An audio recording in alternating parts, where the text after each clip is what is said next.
आप सब ने उन्हें अपने भाई अपने बेटे की तरह रखा। आप लोगों ने मेरा पिता बनकर मुझे अपने सर आंखों पर बैठाने का काम किया। आप लोगों ने अगर मुझे नहीं संभाला होता तो संभवतः मैंने अपनी हिम्मत खो दी होती। परिवार में कुछ महत्वाकांक्षी लोगों ने अपनी व्यक्तिगत महत्वाकांक्षाओं के लिए परिवार को तोड़ने का काम किया। ऐसी परिस्थिति में आप लोगों ने मुझे मेरे परिवार को संभालने का काम किया। मेरे रूह का एक एक हिस्सा, मेरे लहू का एक एक कतरा सिर्फ और सिर्फ आपकी वजह से। मेरे जीवन का सिर्फ एकमात्र लक्ष्य है, एकमात्र उद्देश्य है, मेरे नेता, मेरे पिता आदरणीय रामविलास पासवान जी के तमाम अधूरे सपनों को पूरा करना और सिर्फ उसी लक्ष्य के साथ। हाजीपुर मेरी धरती है, हाजीपुर मेरी माँ है, हाजीपुर का अंश हूँ मैं मेरे पिता का अंश हूँ, इस नाते मैं भी हाजीपुर का अंश हूँ, हाजीपुर का बेटा हूँ मैं। शरीर में सांस रहेगी, मेरे लहू का एक एक कतरा सिर्फ और सिर्फ हाजीपुर के लिए समर्पित रहेगा। ये वादा आप लोगों से करके जाता हूँ। आज कर कर जाइएगा भैया, जो धरती मेरी है, जो घर मेरा है, वहां से शंखनाद क्या करना, यहाँ से सीधा रण का आगाज होगा। क्या वो प्यार, वो आशीर्वाद मेरे लिए है? वही आशीर्वाद है ना? वही। देश में ही नहीं, दुनिया में अगर लोग रामविलास पासवान जी को जानते थे तो हाजीपुर की वजह से जानते थे, और हाजीपुर को जानते थे तो रामविलास पासवान जी की वजह से जानते थे।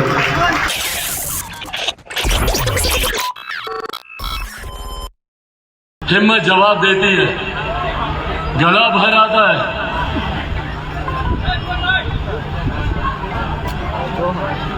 और पिता की याद सीमाएं पार कर जाती है।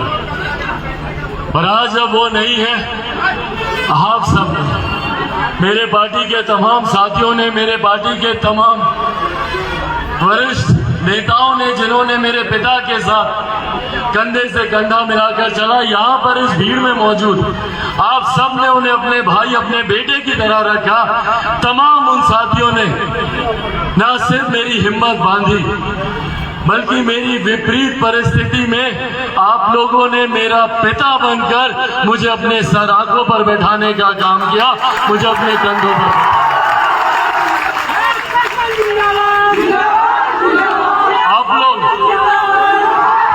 आप लोग नहीं होते तो संभवतः मैं मेरे पिता के जाने के बाद टूट जाता।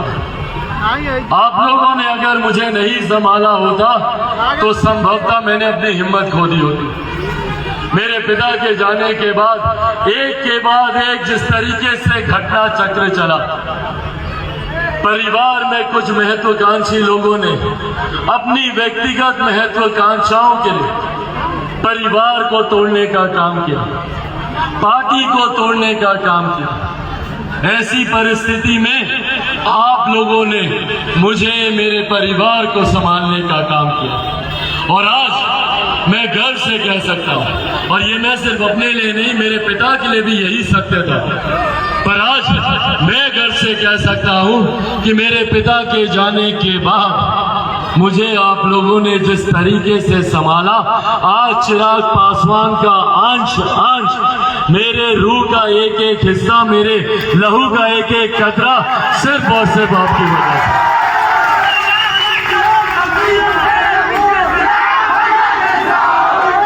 मेरे पिता के जाने के बाद कई तरीके के आरोप मुझ पर लगाए गए, कई तरीके की बातें मेरे परिवार के बारे में कही गई।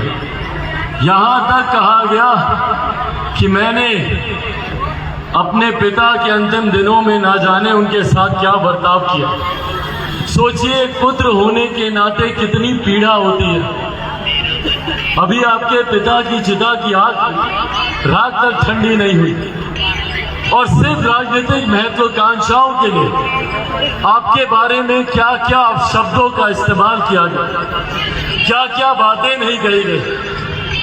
मेरे पिता के प्रति बहते आंसुओं तक को झूठा कहा गया।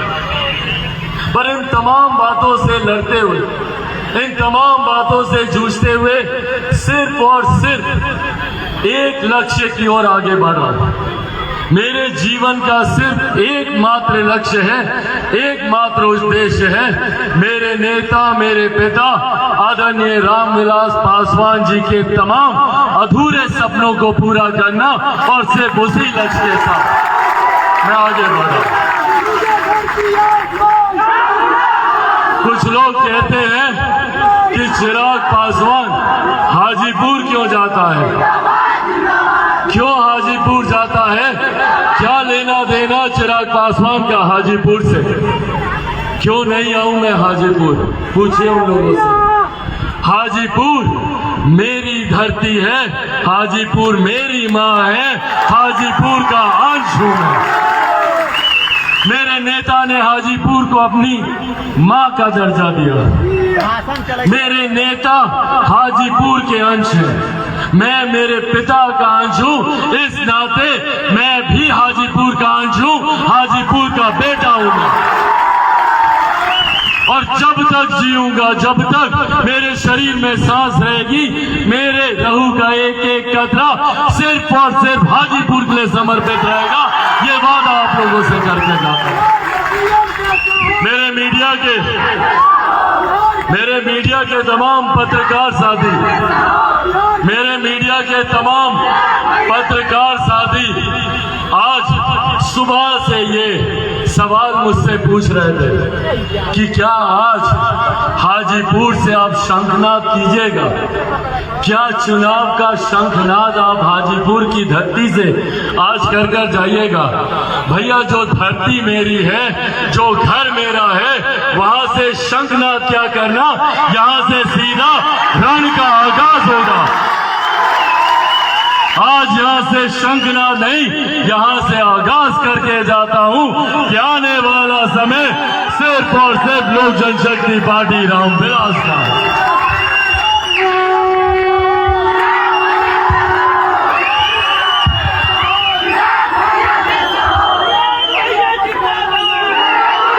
कुछ लोग सोचते हैं कि चिराग पासवान हाजीपुर जाएगा तो क्या कर लेगा। जो प्यार इसके पिता को मिला वो हाजीपुर में इसको थोड़ी मिलेगा। अब आप लोग मुझे जवाब दें, जो प्यार, जो आशीर्वाद आप लोगों ने हमेशा मेरे नेता, मेरे पिता को दिया, क्या वो प्यार, वो आशीर्वाद मेरे लिए है? वही आशीर्वाद है ना, वही प्यार है। साथियों, बदले में मैं भी वादा करके जाता हूं, मेरे नेता, मेरे पिता ने हाजीपुर के लिए जितना किया उससे 2 कदम आगे ही आप मुझे पाएंगे। मेरे प्रयासों में कभी जिंदाबाद, धरती गूंजे आसमान। साथियों, मेरे पिता ने पूरा जीवन समर्पित किया हाजीपुर के लिए, बिहार के लिए। मुझे कहने गिनाने की जरूरत नहीं है कि हाजीपुर की धरती के लिए उन्होंने क्या क्या किया। Zonal office, CPAT, NIPER, hotel management, मुझे कुछ यहाँ पर गिनाने की जरूरत नहीं है।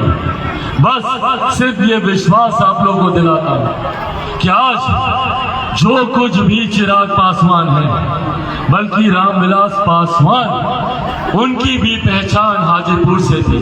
देश में ही नहीं, दुनिया में अगर लोग रामविलास पासवान जी को जानते थे तो हाजीपुर की वजह से जानते थे, और हाजीपुर को जानते थे तो रामविलास पासवान जी की वजह से जानते थे।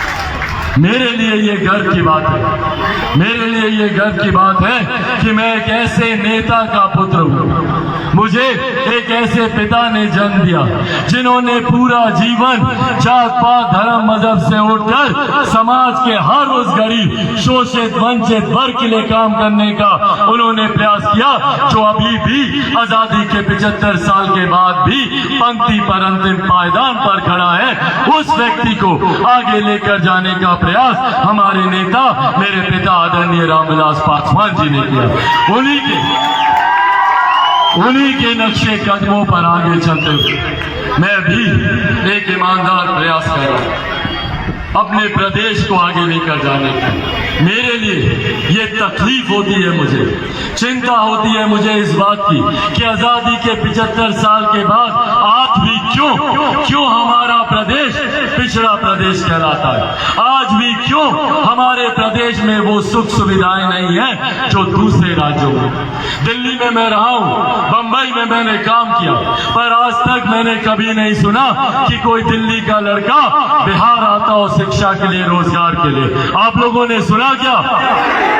बंबई से कभी कोई लड़का या लड़की बिहार आया है रोजगार के लिए? तो भैया क्यों? और ये सवाल पूछना बनता है, क्यों सिर्फ हम बिहारियों को ही दूसरे प्रदेश जाना पड़ता है शिक्षा के लिए, रोजगार के लिए?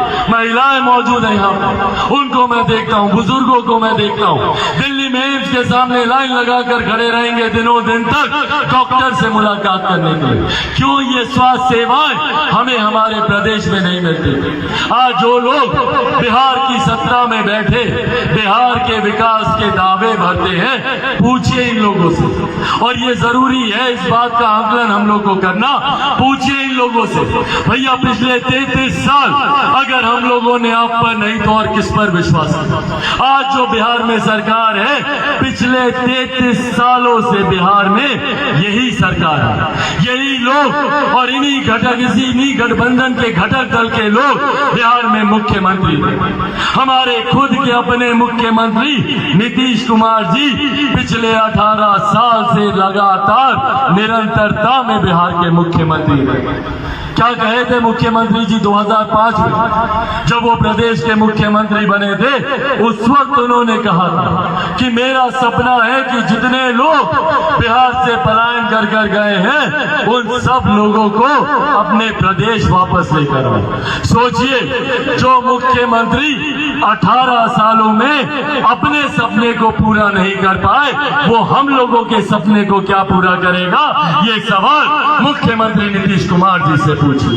जरूरी है इस सरकार से ये सवाल करना कि इतने सालों के बाद आज भी क्यों बिहार एक विकसित राज्य नहीं बन पाया। जाइए दिल्ली, बंबई, गुरुग्राम, नोएडा, चमचमाते शहर, वहां पर लोग विकास की बात करेंगे तो मल्टीप्लेक्सेस, मेट्रो, बुलेट ट्रेन की बात होती है। और हमारे बिहार में आज भी अगर हम लोग विकास की सोच रखते हैं तो हमारी सोच सीमित होकर रह जाती है कि कैसे मेरे आंगन में एगो चापाकल लगे, कैसे हमारे गांव में एगो ट्रांसफार्मर लगे, कैसे हमारे घर के सामने नली गली बने।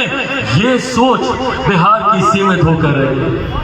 आज बड़ी बड़ी शक्तियां भैया क्यों चिराग पासवान को समाप्त करना चाहती हैं? क्यों बड़ी बड़ी ताकतें चिराग पासवान के पीछे पड़ी है? क्यों? क्योंकि चिराग पासवान यही सवाल मुख्यमंत्री नीतीश कुमार जी से करते हैं। आज पूरी ताकत इकट्ठी कर पूरी सरकार आज एकजुट होकर चिराग पासवान को समाप्त करना चाहती है, चिराग पासवान की राजनीतिक हत्या करना चाहती है। क्यों भैया? क्या कसूर है चिराग पासवान का? चिराग पासवान का कसूर बस इतना ही है ना कि चिराग पासवान बिहार में बेहतर शिक्षा की बात करता है, बिहार में ही युवाओं को रोजगार दिलाने की बात करता है, बिहार में उद्योग खुलवाने की बात करता है, बिहार में बेहतर स्वास्थ्य सेवाओं की बात करता है, किसानों के बेहतर हालात की बात करता है, मजदूरों के अधिकारों की बात करता है, बुजुर्गों के भविष्य की बात करता है, महिलाओं के सम्मान की बात करता है। यही कसूर है ना चिराग पासवान। और इस कसूर के लिए बड़ी बड़ी शक्तियां एकजुट होकर चिराग पासवान को समाप्त करने में लगी। कैसे करेंगे भैया चिराग पासवान को समाप्त? चिराग पासवान के खिलाफ ना तो कोई आय से ज्यादा संपत्ति है, ना कोई कोर्ट कचहरी में मुकदमा चल रहा है, तो कैसे करिएगा समाप्त? तो उसके लिए एक षड्यंत्र रचा जाता है। क्या षड्यंत्र? कि भाई चिराग पासवान के परिवार को तोड़ दो, चिराग पासवान टूट जाएगा। नहीं टूटा चिराग पासवान। फिर इन्होंने षड्यंत्र रचा कि इसकी पार्टी को तोड़ दो, चिराग पासवान टूट जाएगा। नहीं टूटा चिराग पासवान। फिर षड्यंत्र रचा गया कि चिराग पासवान को इसके घर से इसका सामान, इसकी माँ, इसकी बूढ़ी नानी जो आज इस दुनिया में भी नहीं है, उसके साथ सड़क पर फेंक दो, चिराग पासवान टूट जाएगा।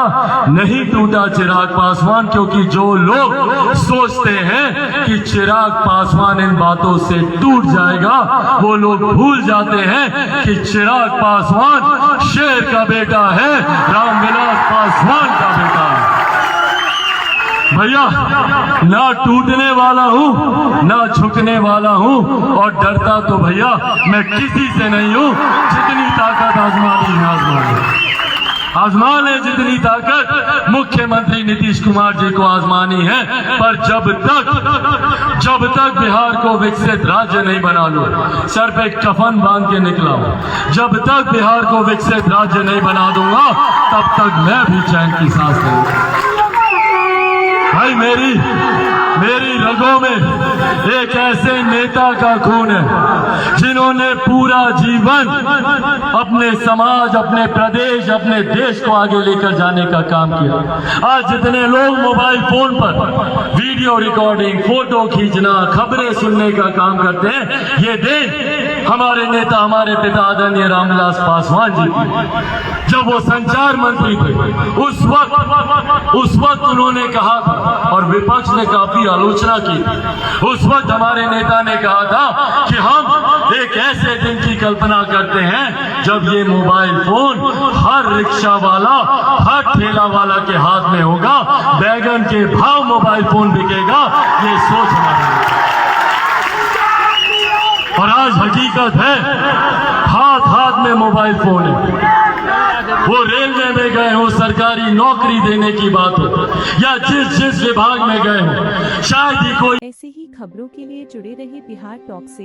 यूट्यूब पर लाइक और सब्सक्राइब करें, बेल आइकन जरूर दबाएं। फेसबुक, ट्विटर और इंस्टा पर फॉलो करें। धन्यवाद।